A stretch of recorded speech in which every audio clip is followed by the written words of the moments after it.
Paly miarabantsika rehetra indray amin'ny anaran'ny tompo a tratra zao alahady voalohany amin'ny volana desambra zao ny 10 minitra manga zany a zay omena antsika indray amin'ity androany ity dia sokafantsika aloha ny baiboly ao amin'ny Matio 7 Matio 7 ka ny andininy faha 1:20 efa ny afarany zany avao miara-mamaky an'io tsika vavatsika misaotra indrindra tompo fa tonga amin'ny fotoana zay andrenesanay ny 10 minitra manga zahay zao ditahio zany a mba hoanitra ankasitrahana eo anatrehanao ary mba tena ho anay tsirairay avy reto ataonay amin'ny anaranao zany vavaka zany amen. Tantarana olona mirahalahy mpiara-miasa amin'ny orinasa lehibe anankiray izy ireo eo amin'ny tanàna lehibe anankiray ihany koa. Ny anankiray efa tena ela be mihitsy ny asana tamin'ny orinasa io fa ny anankiray indray mbola vaovao. Dia isaky ny mirava ray lalana izy roa lahy. Zany hoe tsy miaraka fa ray lalana ray zotra-dalana zany. Dia ao alohaloha ao misy toeram-pivarotana lehibe anankiray. Dia samy miara-mitsofoka ao amin'ny toeram-pivarotana io zany izy mirahalahy reo. Rehefa tonga ao amin'ny toerana io dia samy mamonjy ny tompon'andraikitra. Rehefa tonga eo amin'ny tompon'andraikitra dia mamoaka karne zany ilay tompon'andraikitra ao amin'ny toeram-pivarotana io. Samy mamoaka karne misy ny anaran'izy mirahalahy. Dia zay foana zany no ataon'izy mirahalahy rehefa mirava. Jerena zany ela ny ela ilay mbola vao niasa misongadina mihitsy ny fiainany. Fa ilay efa ela niasa ohatrany hoe tsy dia hita zany ny fiainan'izy mianakavy. Farany zany tsy naharitra ty anankiray ty. Nanontany niresaka izy tamin'ilay namany mbola vaovao. Mba atoroy hevitra ny rangaha. Atoroy anay ilay lalana hitanareo io. Ozy izy zany mantsy an'ilay efa ela ilay mbola vaovao. Fa lalana ahoana? Ozy izy ilay vaovao gagabe.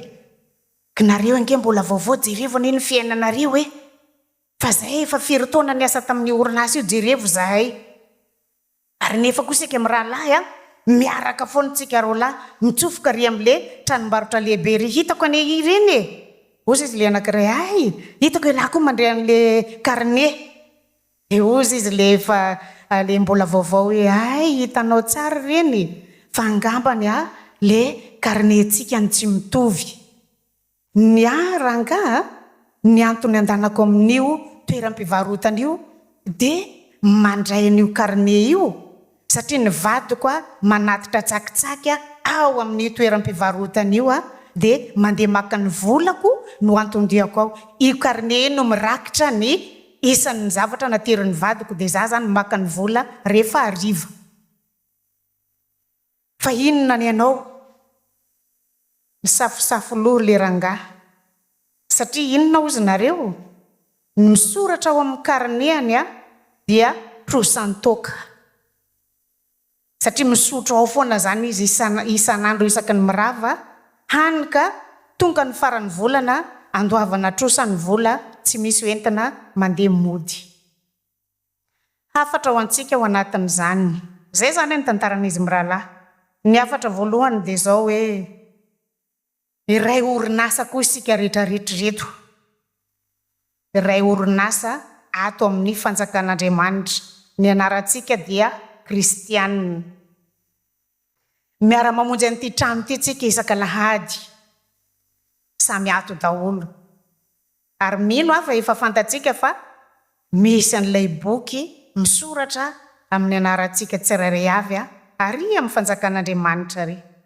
Ny fanontaniana apetraka zany dia zao hoe inona re no isoratra ao amin'ny karne anao Inona no isoratra ao amin'ilay karne anao na hoe ao amin'ilay boky misy ny anarantsika tsirairay avy raha iray ato tsika iray anarana tsika rehetrarehetra reto. Amen. Dia satria ozy ny tompo hoe samy miara-mamaky hoe tsika ny Matio 7:20 amin'ny anaran'i Jesosy tsy izay rehetra manao amiko hoe tompoko tompoko no hiditra amin'ny fanjakan'ny lanitra fa izay manao ny sitrapon'ny raiko izay any an-danitra. Amen.